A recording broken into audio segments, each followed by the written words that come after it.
Welcome to the Leadership Conversation with me, Dr. Dennis V. Burke.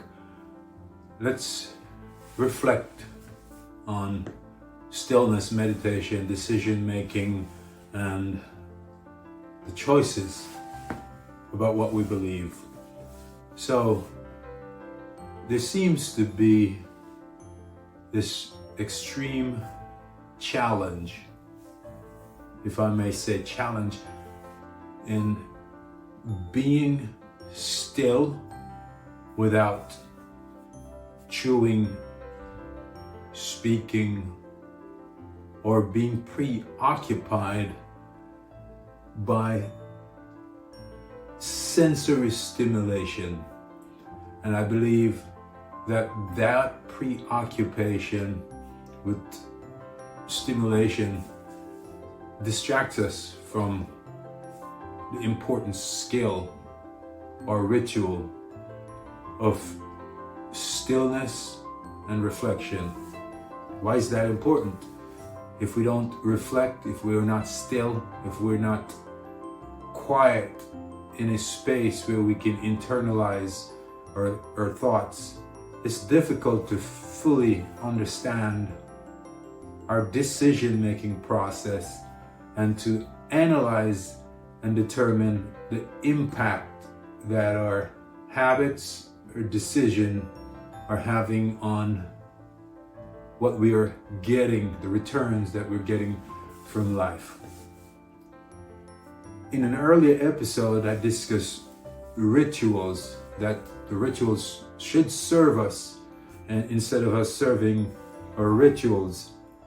And rituals are critical in the success of a people, of a nation, because it imposes discipline on our decision making. It is our rituals that we will use to define how much of what would be enough, and then how much of what we achieve or create we will dedicate to serving something much larger than ourselves. I believe one of our primary objectives is to be net producers instead of net consumers.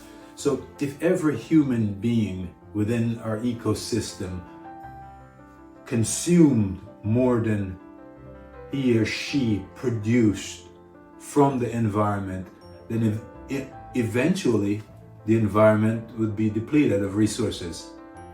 So one of our basic imperatives, critical function, is then to replenish our environment and to understand that we need to reflect, have quiet time with self to understand our impact in adding to or subtracting resources from the environment.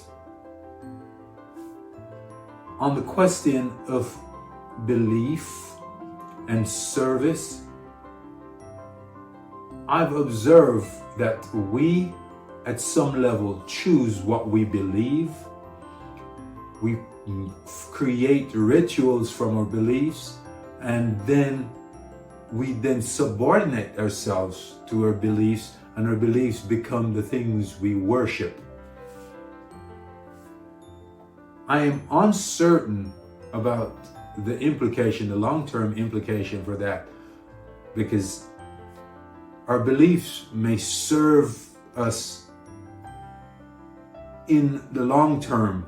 It helps us to maintain coherency and sanity and emotional balance. It helps us to identify a sort of purpose in what we do, the things we do daily. But if the idea or the ideas we're pursuing were generated from us internally, then we are much bigger than our ideas. And so, again, I find no alternative. I see no option, no more important of an activity than taking time to reflect on purpose, beliefs, and be deliberate in the habits that we are forming or creating and the way we live.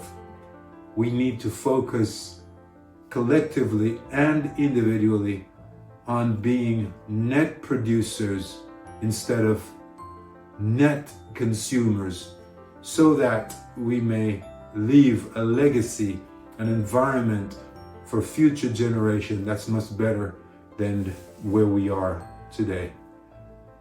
Thank you for watching this leadership conversation. Go forth, do good work, and I'll see you in the next episode. I'm Dr. Dennis V. Burke.